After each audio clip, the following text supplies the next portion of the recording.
Vamos a dar una descripción detallada de la santificación a través de todas estas cosas, ¿no es cierto? Aunque el Berija ya revela claramente que todos los redimidos deben ser los sacerdotes de Elohim, este no provee una descripción de cómo podemos ser sacerdotes que sirven a Elohim de manera práctica.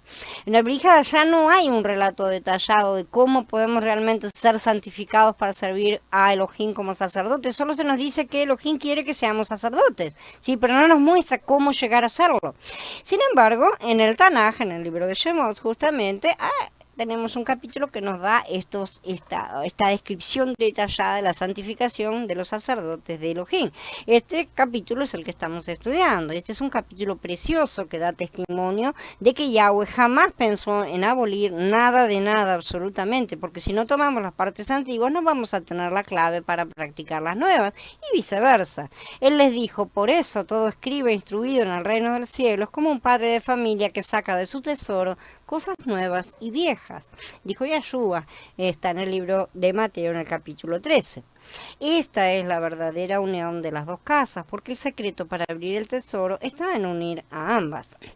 Los creyentes de hoy conocen acerca de las palabras santificar y santificación. Si tenemos un corazón que desea una santificación completa en nuestra experiencia, tenemos que estudiar este capítulo. No se trata solamente del sacerdocio, sino particularmente se trata de la santificación.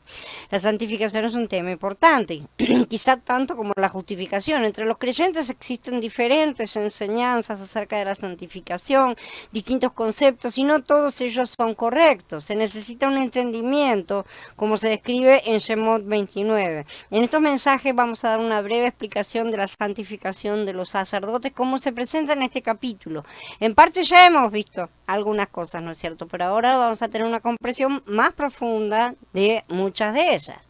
En primer lugar, tenemos el asunto de que es una limpieza cabal. Cuando Aarón y sus hijos estaban siendo santificados para ser los sacerdotes de Elohim, lo primero que debían conocer eran que eran espíritus inmundos. Ellos tenían espíritus inmundos, estaban sucios y necesitaban ser limpiados. No es muy agradable reconocer que estamos sucios, ¿no es cierto? Y que necesitamos una limpieza cabal. Hablando desde el punto de vista físico, la inmundicia puede provenir de dos fuentes, desde adentro o desde afuera. Por un lado, podemos asociarnos con tantas cosas sucias que nos ensucian realmente, pero por otro lado también no podemos, tenemos esas cosas que salen de nuestro interior, ¿no es cierto? Por lo tanto nos ensuciamos con nuestro propio interior y con las cosas externas también, asociándonos a esas cosas externas terrenales. De hecho, no necesitamos realmente tocar nada para ensuciarnos, porque las cosas en la atmósfera, somos nosotros los que podemos ensuciarlas a ellas realmente. Como dijo Mashiach, ¿no es cierto? No es lo que contamina lo que entra, sino lo que sale del hombre. Yo uso la limpieza física como ejemplo de la limpieza que forma parte de este proceso de santificación de los sacerdotes de Elohim. Ya hoy mismo también la ha utilizado. Ahora, ¿deseamos ser sacerdotes que servimos a Elohim? Si es así, tenemos que reconocer que estamos sucios y que necesitamos una limpieza. Por esta razón, en el capítulo 29, la santificación de Aarón y de sus hijos empieza con la limpieza, con un lavarse. ¿Sí? Shemot dice, llevarás a Aarón a sus hijos y a sus hijos a la puerta del tabernáculo de reunión y los lavarás con agua. Entonces, tenemos que limpiarnos de la inmundicia causada por lo interno de nuestra carne, ¿no es cierto? Y también de lo que proviene del contacto con las cosas de este mundo. En segundo lugar, somos entonces vestidos con las vestiduras sacerdotales, como vimos, ¿no es cierto?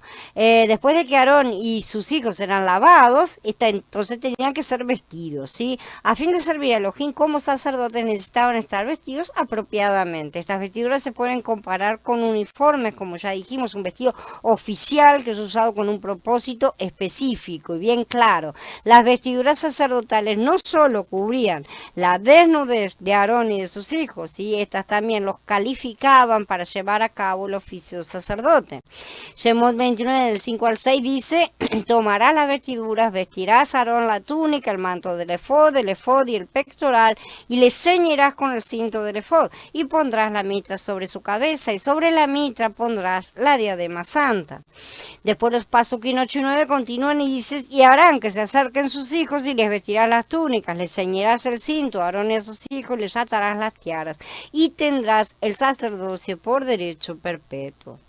Estos pasukim nos dicen claramente que a fin de servir como sacerdotes, Aarón y sus hijos necesitaban estar vestidos con las vestiduras sacerdotales, que únicamente al ser vestidos reciben el derecho de ser llamados sacerdotes, y esto es a eternidad, ¿no es cierto? Por supuesto, en el caso de Aarón se pasaba de generación en generación y nosotros lo vamos a tener en la eternidad. Aarón, como el sumo sacerdote, llevaba varias capas de vestiduras, como estudiamos, ¿no es cierto? La primera eran los calzoncillos que le cubrían desde los lomos hasta las rodillas, o sea, la parte más inmunda del cuerpo, ya que cubre los genitales donde reside la capacidad de reproducción. Y lo que el hombre caído reproduce es lo que somos nosotros, ¿no es cierto? Pecado. Por eso es que es una abominación que debe ser cubierta. Después Aarón se ponía la túnica, la cual podemos llamar el manto interior, por así decir. Después encima de esta se ponía el manto exterior, ¿sí? El manto del efod. Después se ponía el efod, el pectoral. Así que tenemos 5 capas: los calzoncillos, la túnica, el manto, el efod y el pectoral. Además de esto, Aarón se cubría la cabeza. Como los sacerdotes, los hijos de Aarón usaban también calzoncillos, una túnica y una pieza en la cabeza. O sea, ellos no usaban el efod, evidentemente. Por medio de esto vemos que para servir como sacerdotes, primero debemos limpiarnos de nuestra inmundicia, después cubrir nuestra desnudez con las vestiduras sacerdotales. Tiene que estar oculto a todo lo que realmente somos todavía. Por eso que nosotros que estamos también en una etapa de parcialidad, ellos estaban en una etapa en la cual tenía que ser cubierto. ¿Por qué? Porque no había forma, Mashiach no había venido. Ahora que nosotros tenemos en nuestro interior a Mashiach, pero también tenemos al viejo hombre, estamos en una etapa de parcialidad y bueno, estamos prácticamente lo mismo, un poco mejor, pero de cualquier manera estamos parciales. También necesitamos esas cosas en parcialidad. Es importante darnos cuenta de esto porque como seres humanos caídos somos espíritus inmundos y también estamos desnudos a los ojos de Elohim. Entonces esa parte nuestra debe ser cubierta, debe ser eliminada, debe ser completamente quitada. Por eso el viejo hombre no puede tener ni arte ni parte en nuestras vidas, ¿sí? Por lo tanto, para ser sacerdotes se necesita ser lavados y vestidos. En tercer lugar, es necesaria la redención, ¿no es cierto? Aquellos que quieren servir a Elohim como sacerdotes necesitan reconocer que son espíritus inmundos, como he dicho, ¿no es cierto? Y que necesitan también ser lavados y que tienen que ser vestidos. Pero además todos tenemos que ver que mediante nuestro nacimiento natural nosotros somos pecados, ¿sí? Es nuestra naturaleza. Debido a que nacimos en pecado, tenemos esa naturaleza de pecado. No podemos hacer otra cosa. Por nacimiento somos pecadores y constituidos de pecado. Por lo tanto, aunque hemos sido lavados y vestidos y hemos resuelto el problema de nuestra inmundicia y desnudez, ¿qué hacemos con nuestra naturaleza? Porque sigue estando ahí, ¿no es cierto? Entonces, ya que somos pecados por naturaleza, necesitamos ser redimidos.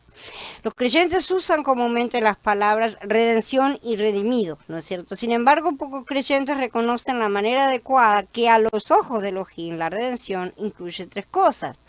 En primer lugar, incluye una terminación. Debido a que somos pecadores, necesitamos ser terminados, ¿sí? Acabados, ¿sí? Después de que somos terminados necesitamos ser redimidos y lo que ha sido redimido necesita ser restaurado.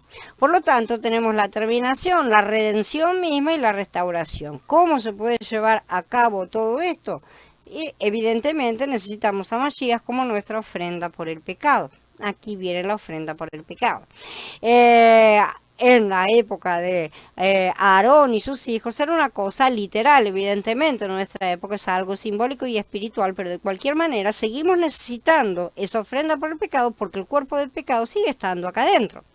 En Shemot 29 se menciona la ofrenda por el pecado. Según este capítulo, la ofrenda por el pecado se mataba, era terminada y después se cortaba en pedazos y se quemaba. Por lo tanto, se hacía cenizas, ¿no es cierto? Los intestinos de esta ofrenda se quemaban sobre el altar. Lo que sobraba se quemaba fuera del campamento.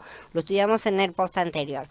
La ofrenda por el pecado aquí tipifica a Mashiach. Mashiach se unió a nosotros y ahora nosotros nos unimos a él. Esta unión es representada por el hecho de Aarón y sus hijos colocar sus manos sobre la cabeza del becerro en identificación, ¿no es cierto? De esta manera se identificaban con la ofrenda. Esto quiere decir que al identificarse con esa ofrenda, ellos también eran matados. ¿Por qué? Porque estaban pasando, se estaban identificando, estaban pasando sus pecados, pero también esos pecados les pertenecían y había una parte suya que se iba, por así decir, con ese animal sacrificado. Entonces también ellos eran matados, cortados en pedazos y quemados. En Mashiach hemos sido terminados y hemos sido hechos cenizas. A los ojos de Elohim, nuestra vieja naturaleza se ha hecho cenizas. Hemos sido totalmente terminados. Esa nuestra, ante nuestros ojos, que esa vieja naturaleza tiene que seguir andando. Y es por eso que siempre estamos equivocados. Nosotros tenemos que llamar a las cosas que no son como si fueran, dijo, como hace Yahweh mismo, ¿no es cierto? Porque para él ya ha estado terminado. Aarón y sus hijos estaban sucios entonces y necesitaban ser lavados. Estaban desnudos a los ojos de Yahweh y necesitaban ser vestidos. ¿Sí? Ellos eran pecaminosos y necesitaban ser redimidos, ¿no es cierto? Deseamos ser un sacerdote que servimos a Elohim. Si es así, necesitamos ser lavados, vestidos y redimidos. Mashiach efectúa la redención por medio de la ofrenda por el pecado. Esta redención implica una terminación. Elohim no redimirá nada que sea pecaminoso a menos que esté terminado. Por lo tanto, en Mashiach hemos sido terminados. Ya no queda nada de nuestra vieja naturaleza, solamente un montón de cenizas. Por supuesto, cuando decimos estas cosas, estamos hablando de que eso sucede en los planos espirituales. En el plano material todavía las cosas están desfasadas. En cuarto lugar tenemos el holocausto. Sí, en este capítulo tenemos también la ofrenda de estos dos carneros, no solamente del becerro, sino dos carneros, uno para holocausto y otro para ofrenda de paz. El holocausto es diferente a la ofrenda por el pecado, a pesar de que se queman, ¿no es cierto? Pero son diferentes. La ofrenda por el pecado puede ser considerada como un sacrificio, ¿sí? Porque tiene una parte inclusive debe ser quemada fuera del campamento, pero el holocausto puede ser considerado como un regalo. Por eso los antiguos patriarcas, cuando vemos que estaban haciendo sacrificios, lo que ellos hacían normalmente eran holocaustos, ¿sí? La ofrenda por el pecado tiene como propósito la redención, mientras que el holocausto es para tener comunión, es para convidar, ¿no es cierto?, a la comunión. La ofrenda de paz es para deleite y satisfacción, evidentemente. Por un lado, nos hemos identificado con el Mashiach clavado en el madero como nuestra ofrenda por el pecado. Por otro, también estamos identificados con el Mashiach resucitado. Y el becerro tipifica al Mashiach clavado en el madero, ¿no es cierto? Y los dos carneros representan al Mashiach resucitado y también en ascensión. El Mashiach resucitado se ofrenda a Elohim primero como el holocausto y después como la ofrenda de paz. Como ya hemos estudiado en otra oportunidad con las dos palomas y las dos cabras de Yom Kippur, ¿no es cierto? Se necesitan dos figuras físicas para representar un mismo acto que Mashiach realizó al mismo tiempo, porque no hay forma de matar y revivir, ¿no es cierto?, a dos animales para estas cosas. Por eso se eligen dos justamente y se duplica. Pero todo esto fue hecho en un mismo acto por Mashiach, ¿sí? No hubo dos matanzas, no tuvo que morir dos veces ninguna de esas cosas. Son dos actos que fueron realizados en el plano espiritual en el mismo momento. Entonces el Mashiach resucitado se ofrece a Elohim primero como el holocausto y después como la ofrenda de paz, ¿sí? Que es una ofrenda doble, como la de los palominos y las cabras, dijimos, ¿no es cierto? Como ellos, como aquellos que están siendo santificados para servir a Elohim como sacerdotes, no solo tenemos a Mashiach como la ofrenda por el pecado, sino también lo tenemos con el holocausto y la ofrenda de paz. Él es todas nuestras ofrendas, cubre todos los pasos que necesitamos dar para poder ministrar a Yahweh. ¿Sí? Él es el becerro en muerte en el madero y los carneros en resurrección. Las ofrendas para la santificación de los sacerdotes tienen dos categorías principales. La primera es la vida animal y la segunda la vida vegetal, ¿no es cierto? En cuanto a la de la vida animal tenemos al becerro y los carneros, como vimos. Y en cuanto a la vida vegetal tenemos el pan, las tortas y los hojaldres. En cada categoría historia hay tres cosas. Mashiach es el clavado en el madero y es el resucitado también. Como tal, no solo nos representa, sino que también nos incluye. Nosotros somos incluidos dentro de Mashiach, ¿sí? Estamos incluidos en él. Por lo tanto, cuando él fue clavado en el madero, nosotros fuimos clavados en el madero con él. Cuando resucitó y se presentó ante Elohim, nosotros estábamos con él también. El Mashiach resucitado es el holocausto. Este es ofrecido a Elohim para su satisfacción completa, por eso se quema para que suba el humo. Todo el holocausto se quemaba sobre el altar como olor grato a Elohim. Esto es difícil de explicar. Por experiencia sabemos que cuando estamos identificados con Mashiach en su muerte, reconocemos que somos un montón de cenizas. Entonces espontáneamente estamos en resurrección. En resurrección Mashiach es nuestra porción, es un carnero ofrecido a Elohim como nuestro holocausto, que lo satisface a Yahweh plenamente. Por lo tanto, a fin de ser los sacerdotes, necesitamos ser lavados, vestidos y redimidos. Además, necesitamos a Mashiach como el resucitado, ¿no es cierto?, para poder ofrecerlo a Elohim para su satisfacción. ¿Dónde está resucitado Mashiach? Hoy, en nuestro interior. Entonces necesitamos elevar este Mashiach resucitado en ofrenda a nuestro Padre. El último paso de la santificación de los sacerdotes es ofrecer justamente el segundo carnero, el de la ofrenda de paz. ¿Sí? La última parte dice, así consagrarás a Aarón y a sus hijos. Literalmente la palabra hebrea traducida consagrar, que nosotros ya lo vimos, quiere decir llenar sus manos, ¿no es cierto? Este también es el significado de los pasukim 29, 33 y 35, donde se repite la expresión. Por lo tanto, santificar a los redimidos de Elohim para que sean sus sacerdotes requiere que nuestras manos sean llenadas. Pocas versiones traducen de manera literal la palabra hebrea que significa llenar, ¿no es cierto? Llenar las manos. Algunas traducciones usan consagrar, como ya vimos, otras ordenar. En realidad lo que se nos presenta aquí no es ni una ordenación ni una consagración exactamente, sino el llenar de las manos de los santificados. Este concepto es mucho más rico y es mucho más importante que una ordenación o una consagración. Hasta este punto, Aarón y sus hijos han sido entonces lavados, vestidos y redimidos. Esos son los tres primeros pasos para la santificación.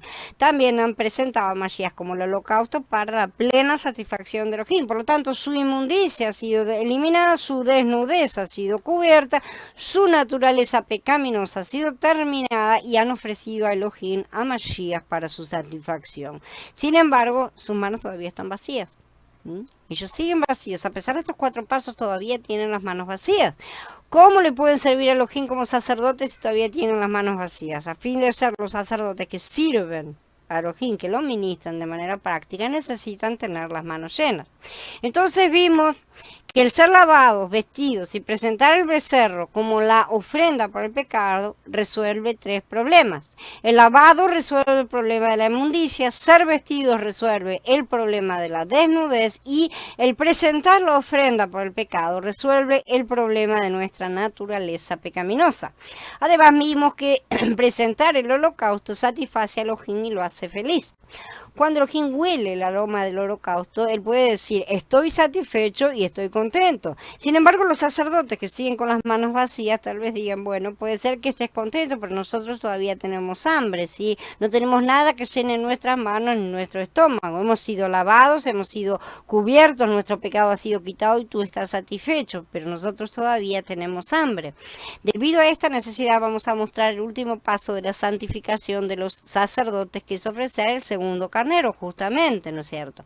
Aleluya a Mashiach, porque él es este segundo carnero. Esto no es la ofrenda por el pecado que resuelve el problema del pecado, tampoco es el holocausto que satisface a Elohim. Este carnero es la ofrenda de paz, este carnero es para nosotros. Justamente la ofrenda de paz permite que los sacerdotes disfruten a Mashiach juntamente con Yahweh, ¿sí? O sea, tener la ofrenda de paz es estar preparados para el banquete con Elohim. La ofrenda de paz es nuestro festín con Yahweh, en su presencia y en su compañía. En el siguiente mensaje vamos a estudiar esta ofrenda un poco más detalladamente.